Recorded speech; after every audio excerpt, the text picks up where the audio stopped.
Assalamualaikum warahmatullahi wabarakatuh. Anak-anakku kelas 9, sudah siap untuk belajar bahasa Indonesia? Kita akan lanjutkan materi yang kemarin mengenai pidato persuasif. Kita akan masuk ke dalam subjudul unsur kebahasaan pidato persuasif.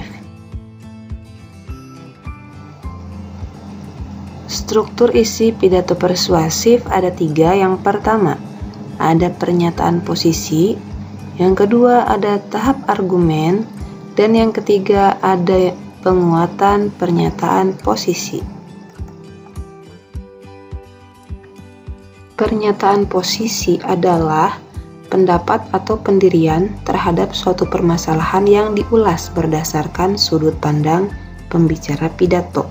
Jadi pada bagian ini, kalian sebagai seorang pembicara harus menyampaikan pendapat kalian terhadap suatu permasalahan berdasarkan sudut pandang kalian sendiri. Jadi apa yang ingin kalian ungkapkan, ungkapkanlah pada bagian ini, pada pernyataan posisi. Apa yang ingin kalian coba untuk mempengaruhi para pendengar, apa yang ingin kalian coba untuk mengubah pandangan para pendengar, yaitu pada pernyataan posisi ini.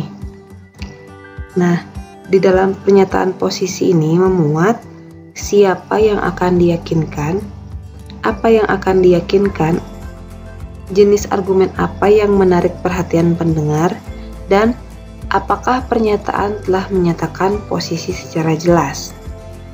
Contoh siapa yang ingin diyakinkan adalah kalian ingin memengaruhi atau ketika kalian berbicara di depan teman sebaya misalnya. Nah, kalian harus memposisikan diri kalian sendiri. Oh, dengan teman sebaya, cara menyampaikan pendapatnya pun berbeda jika kalian menyampaikan pendapat pada orang yang lebih dewasa, gitu ya. Kemudian, apa yang ingin atau apa yang akan diyakinkan?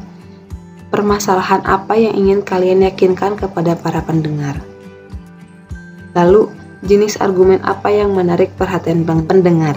Jenis argumen itu ada 2, yaitu jenis argumentasi sebab akibat atau jenis argumentasi akibat sebab. Nah, kalian pilih jenis argumentasi mana yang sekiranya cocok, yang akan bisa memengaruhi para pendengar. Kemudian, apakah pernyataan telah menyatakan posisi secara jelas? Jadi jika pernyataan kalian itu sudah diterima dengan jelas oleh mereka, kalian bisa melihat dari raut wajah para pendengar. Kalau misalnya mereka masih bingung, kan terlihat tuh ya, masih bingung. Nah, kalian bisa menambahkan lagi opini kalian sehingga mereka terlihat raut wajah yang jelas sekali apa yang telah kalian sampaikan. Yang kedua adalah tahap argumen.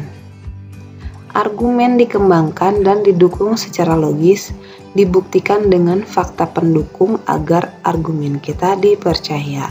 Nah, bagaimanakah caranya supaya opini kita, argumen kita bisa diterima oleh para pendengar? Yaitu kita harus menyampaikan sesuai dengan fakta.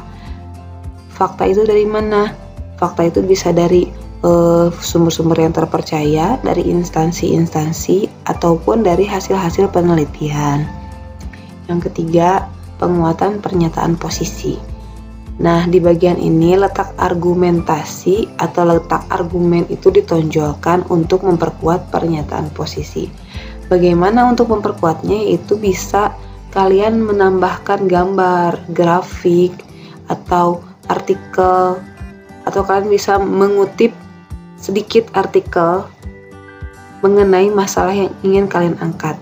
Nah, itu bisa memperkuat pernyataan posisi kalian.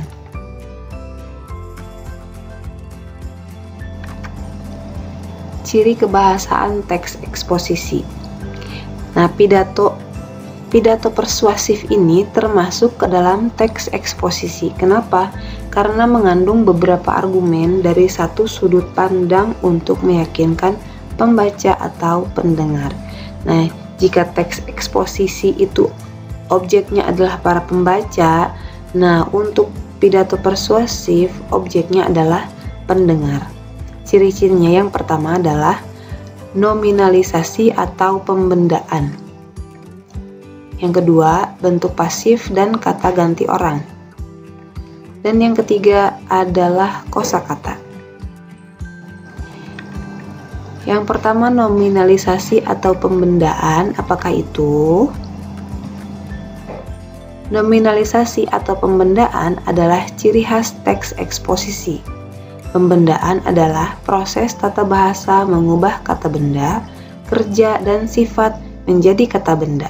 Fungsinya untuk menghubungkan makna antar kalimat. Contoh, pemerintah memberlakukan undang-undang anti kekerasan. Kalimat kedua, pemberlakuan tersebut melegakan banyak pihak di negeri ini. Kalimat 1 dan kalimat 2 saling berhubungan yang dihubungkan oleh kata memberlakukan dan pemberlakuan. Nominalisasi digunakan saat kata benda dibentuk dari kata kerja. Misalnya, membangun menjadi pembangunan, mendaur ulang menjadi pendaur ulangan, berhasil menjadi keberhasilan, merintis menjadi perintisan. Nah, pembendaan atau nominalisasi adalah proses perubahan kata kerja menjadi kata benda. Memberlakukan itu kan kata kerja. Nah, diubah menjadi pemberlakuan. Nah, pemberlakuan ini adalah kata benda atau nomina. Makanya disebut nominalisasi. Perubahan menjadi nomina atau kata benda. Membangun adalah kata kerja. Dinominalisasi menjadi pembangunan. Mendaur ulang itu kata kerja. Dinominalisasi menjadi pendaur ulangan. Pendaur ulangan adalah kata benda atau nomina. Begitupun dengan berhasil, keberhasilan, merintis, perintisan, dan lain-lain. Pembendaan digunakan untuk mengubah kalimat dari bentuk aktif ke pasif. Misalnya, kita harus mendaur ulang sampah. Pendaur ulangan itu menguntungkan lingkungan dan menghasilkan uang. Nah, pada kalimat kedua, kalimat pertama kan kita harus mendaur ulang sampah. Kemudian dirubah, mendaur ulangnya dinominalisasi menjadi pendaur ulangan. Otomatis kalimat kedua ini akan menjadi kalimat yang pasif. Pendaur ulangan itu menguntungkan lingkungan dan menghasilkan uang. Informasi baru di akhir kalimat menjadi fokus untuk kalimat berikutnya. Ini bertujuan agar bentuk tulisan runtut, kohesi, dan koheren. Apa itu runtut? Runtut adalah beraturan. Kohesi adalah kepaduan atau keserasian wacana. Dan koheren adalah keterkaitan antar bagian satu dengan yang lain. Jadi fungsi dari pembendaan ini untuk menghubungkan bagian yang lain, bagian yang satu dengan bagian lain supaya lebih koheren, kohesi, dan runtut. Kalau bahasa sederhananya supaya lebih nyambung, lebih enak untuk dibaca, dan supaya lebih bisa dimengerti. Yang kedua, bentuk pasif dan kata ganti orang. Teks eksposisi umumnya ditulis bukan dalam bentuk orang pertama atau saya. Ingat ya, bentuk orang pertama itu saya, aku. Tetapi lebih berbentuk istilah umum yang menggambarkan sebagai anggota masyarakat atau warga negara atau yang berwenang. Jadi, pada teks eksposisi ini, pada sebuah pidato ini, biasanya tidak menggunakan kata saya. Supaya apa? Supaya bisa mengambil empati para pendengar. Saya, jadi kesannya tuh angkuh. Bentuk pasif dapat digunakan agar ungkapannya lebih formal dan kuat. Contoh, hal yang penting bahwa semua orang. Kata orang akan diganti menjadi warga. Mereka atau bangsa Indonesia misalnya sebagai bentuk persuasi penulis. Nah, kesan jika menggunakan kata orang, semua orang, itu kesannya angkuh, akan memberikan kesan negatif. Berbeda jika kata orang diganti menjadi warga. Hal yang penting bahwa semua warga, atau hal yang penting bahwa semua rakyat Indonesia, itu kan kesannya lebih merangkul, menarik empati para pendengar, sehingga pendengar tuh merasa, oh iya kita senasib. Di materi sebelumnya kan saya sudah menjelaskan ada persamaan nasib. Ketika kita dan pendengar terkesan persamaan nasib, itu akan lebih mudah mempersuasikan mereka. Yang ketiga adalah kosakata. Kosakata yang digunakan sering berupa istilah teknis atau memiliki makna khusus pada suatu bidang. Contohnya, jika isi pidato kalian mengenai ekonomi, maka gunakanlah istilah-istilah teknis dalam ilmu ekonomi. Misalnya defisit, moneter misalnya, surplus, dan lain sebagainya. Atau dalam bidang kesehatan, ada infeksi, virus, bakteri. Dalam pendidikan misalnya, banyak sekali istilah-istilah teknis yang bisa kalian gunakan. Tujuannya apa? Nah, penggunaan istilah teknis itu agar memberi kesan yang lebih ilmiah. Jika menggunakan istilah-istilah teknis akan terkesan lebih ilmiah, maka orang pun akan merasa yakin. Oh iya, yakin nih yang pidato ini orang cerdas nih, orang yang menguasai materi tentang apa yang ingin dia sampaikan. Orang yang memang mumpuni atau berkompeten dalam bidangnya. Yang ketiga, ada sinonim digunakan agar menghindari pengulangan supaya pembaca tetap membaca tulisan atau mendengarkan pidato. Jika kita menggunakan kata yang sama, pengulangan kata itu akan membosankan.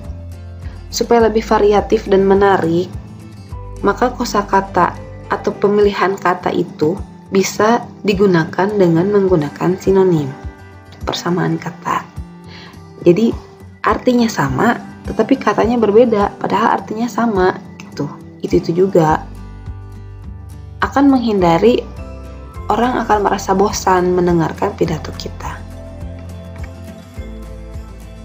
Kemudian kata emotif digunakan untuk melibatkan perasaan audiens.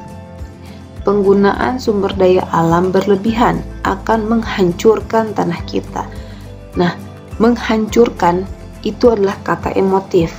Emotif itu bersifat emosi, dilebihkan, mengandung hiperbola, dilebih-lebihkan sehingga bisa mengangkat emosi.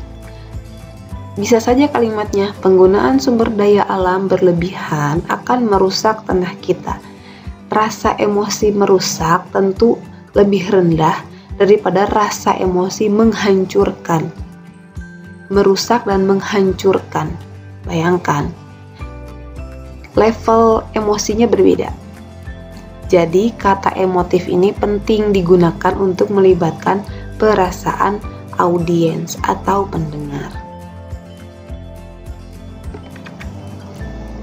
Lalu penggunaan kata tugas atau konjungsi yang berfungsi menghubungkan bagian-bagian teks. Contoh, adanya penggunaan kata pertama kali, akhirnya, sebagai tambahan, sebagai hasil dari, dan lain-lain. Jadi misalnya antar paragraf itu akan ada konjungsi yang fungsinya menghubungkan bagian-bagian itu supaya lebih nyambung atau koheren. Kata tugas menciptakan koheren. Nah, kata tugas menciptakan koheren atau keterpautan bentuk atau keterkaitan. Nah, jadi adanya konjungsi ini supaya si paragraf-paragraf dalam teks pidato itu lebih koheren. Jadi bayangkan seperti menyambungkan daratan dengan menggunakan jembatan. Nah, seperti itu gambarannya.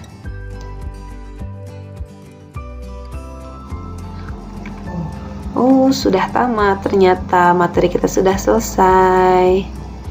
Atas perhatian kalian, saya ucapkan alhamdulillah, jazakumullahu khairan. Mohon maaf bila ada kekurangan dalam penyampaian materi kali ini. Memohon supaya kalian bisa memperdalam lagi materinya dengan membaca berbagai referensi, bisa dari Google atau dari LKS, dari buku. Masih banyak lagi sumber ya. Alhamdulillah, jazakumullahu khairan. Assalamualaikum warahmatullahi wabarakatuh.